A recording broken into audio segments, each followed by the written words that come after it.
Salut, tu écoutes Cartes au trésor, le podcast qui décortique l'univers des cartes pour les rendre accessibles à tous. Je suis Amélie du site Petit Moineau, je suis ton hôte. Je t'invite à la rencontre du tarot Rider-Waite-Smith et de l'univers fabuleux des cartes. On reprend ensemble les bases, pas à pas, pour t'approprier cet outil formidable de manière simple, fun, avec une pointe de pop culture et d'autres trucs geeks. Alors, let's go!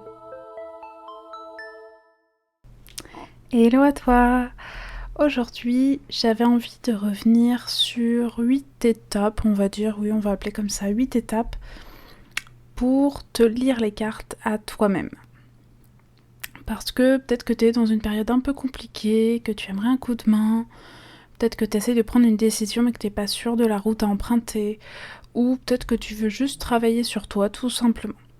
Se lire les cartes, c'est une super façon de faire appel à ton intuition et d'avoir tes réponses, que ce soit de manière très spirituelle ou d'une façon bien plus terre-à-terre. Si t'es super débutante, je te conseille d'ailleurs de commencer par mon podcast, l'épisode précédent sur le sujet. Et du coup, je vais te proposer de suivre ces 8 étapes pour réussir à avoir un tirage clair et qui puisse t'aider à chaque fois que tu utilises le tarot. La première étape, à mon sens, c'est de créer le moment. Je suis pas forcément de celles qui pensent que tu dois faire brûler de la sauge à chaque tirage ou même être dans des conditions idéales de silence et de concentration. À un moment, on est en 2021, on a des voisins, tout le monde n'a pas forcément la sauge ou les encens, bref. Ne met aucune obligation à ce niveau-là. Par contre, à l'extrême inverse, je dirais, se lire les cartes, à mon sens, c'est pas non plus juste mélanger des cartes et les tirer comme ça. Le tirage, à mon sens, il commence au moment où tu décides de consulter les cartes.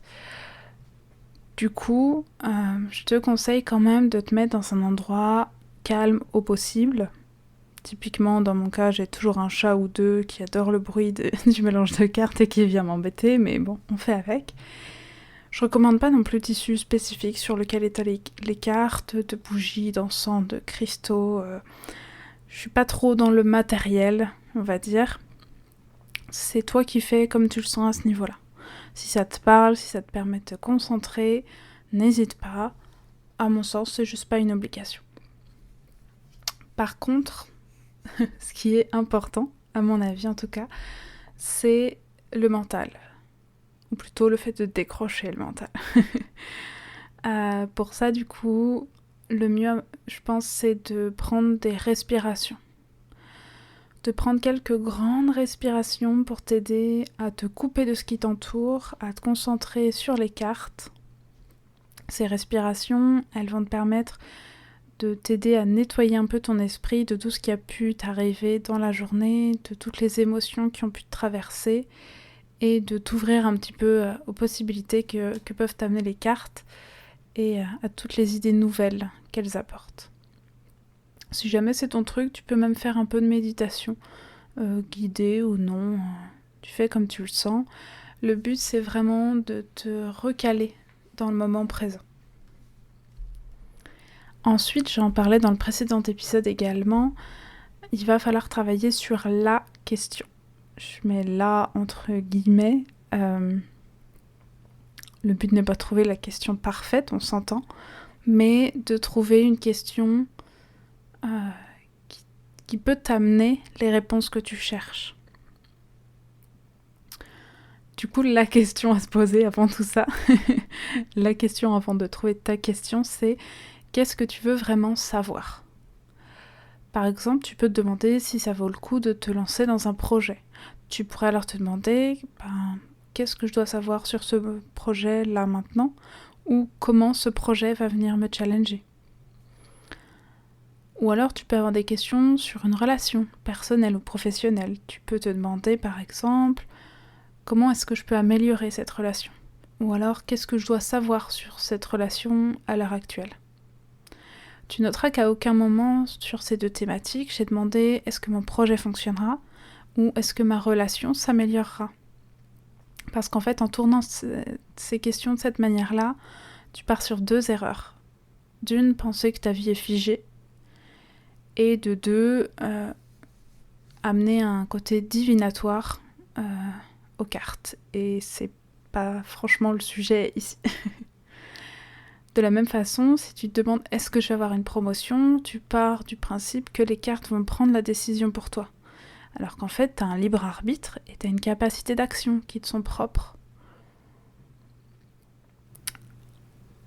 Et ensuite, il faut aussi réfléchir au fond de la question. Est-ce que c'est réellement ce que tu veux savoir ?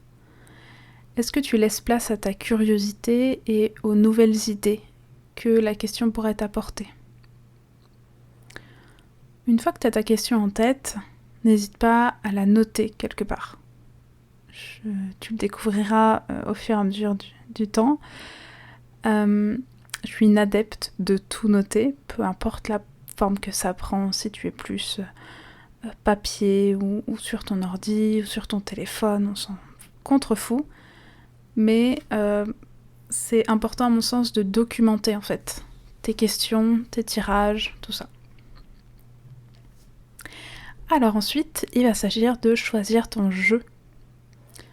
Dans un premier temps, si tu débutes, n'hésite pas à tirer les cartes avec un jeu avec lequel tu es à l'aise, avec lequel tu as déjà travaillé. On voit souvent, notamment sur Instagram, des mélanges en fait entre différents jeux, et c'est très chouette, surtout quand on connaît bien ces jeux. Mais au début, restons simples, concentre-toi sur un seul jeu, celui qui te parlera le plus selon ta question. Ensuite, il va s'agir de choisir ton tirage. Appelle ça comme tu veux, tirage, layout, spread, si tu la préfères l'anglaise. Mais voilà, tu peux choisir, alors par exemple, un tirage à 3 cartes. Où au choix, elles vont représenter la situation, l'action, puis le résultat. Pourquoi pas l'option A, l'option B, et ensuite comment choisir. Ça peut aussi représenter une force, une faiblesse dans cette situation, et puis un conseil. Le fameux passé, présent, futur, ou alors la situation actuelle, l'obstacle, le conseil. Pour débuter, le tirage à 3 cartes, ça reste le plus simple, je pense. Mais si jamais tu cherches d'autres tirages, n'hésite pas, je te mettrai le lien d'un tableau Pinterest où j'en ai récupéré des tas, ça va t'aider. Dans tous les cas, sache bien que le choix du tirage est aussi important pour avoir des réponses claires à tes questions. Donc prends le temps de te pencher un peu là-dessus. Ensuite, tu peux mélanger et disposer tes cartes. Selon le jeu que tu utilises, tu peux utiliser une méthode différente pour mélanger, selon si tes cartes se lisent aussi à l'envers par exemple. Ce que j'aime bien faire pendant que je mélange, c'est me répéter la question dans la tête, un peu comme un mantra. Et une fois que c'est fait, tu peux couper ton jeu, selon si c'est quelque chose qui te parle ou pas. Et enfin, choisir tes cartes.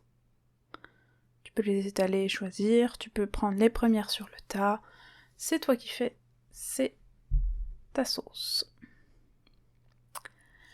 Ensuite, la lecture des cartes. Comment est-ce qu'on raconte cette histoire-là ? C'est un peu la partie intéressante. Là, je te conseille de commencer par observer. Observer. Et interpréter ce qu'elle t'inspire déjà. J'ai tendance à laisser beaucoup parler l'intuition à ce moment-là parce que on ressent beaucoup de choses dès les premières secondes, dès qu'on retourne cette carte. Même si elle a un sens précis dans des livres, même si, voilà, des fois on a des premières réactions extrêmement parlantes. Ensuite, regarde l'image, décris ce que tu y vois. Qu'est-ce qui s'y passe ? Quelle est son histoire ? Et comment ça résonne pour toi ? Si jamais tu as besoin d'un petit coup de main en termes d'interprétation, n'hésite pas.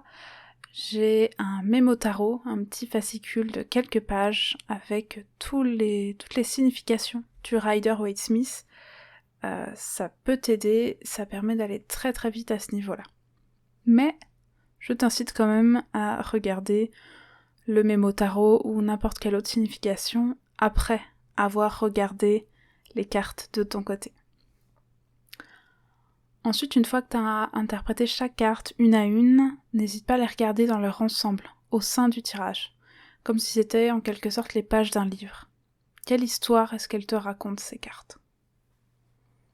Et de là, tu peux répondre à ta question. Avec ce que tu as exploré avec les cartes, d'ailleurs je saurais trop te recommander de prendre des notes là aussi, bien entendu, n'hésite pas à reformuler tout ça, selon le sens que tu le prends. Chaque carte peut avoir une interprétation particulière, mais dans ta situation, avec ton vécu, n'hésite pas à synthétiser, à reformuler les éventuelles interprétations et à ne pas trop te faire entraîner par ce que tu pourrais lire sur les cartes. Fais confiance à ton intuition. La dernière étape, on y arrive déjà, ça va être d'y repenser. Là, c'est un travail de plus long terme. On en revient à ce que je disais, note quelque part ce tirage. La question, les cartes, le jeu utilisé, ton interprétation et la réponse que tu as eue à ta question. Dans quelques semaines, dans quelques mois, tu pourras y revenir, réfléchir sur ce que t'auront appris ces cartes et ce qui en sera ressorti. Souvent, il faut un peu de temps pour prendre du recul sur un tirage. En plus de ça, c'est une super méthode non seulement pour développer tes compétences avec le tarot, mais aussi pour entraîner ton intuition.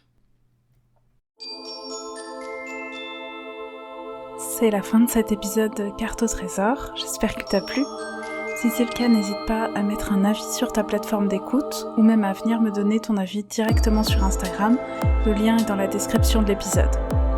Je te souhaite une chouette semaine et je te dis à très vite. Et surtout, n'oublie pas, les cartes sont un outil. Le trésor, c'est toi.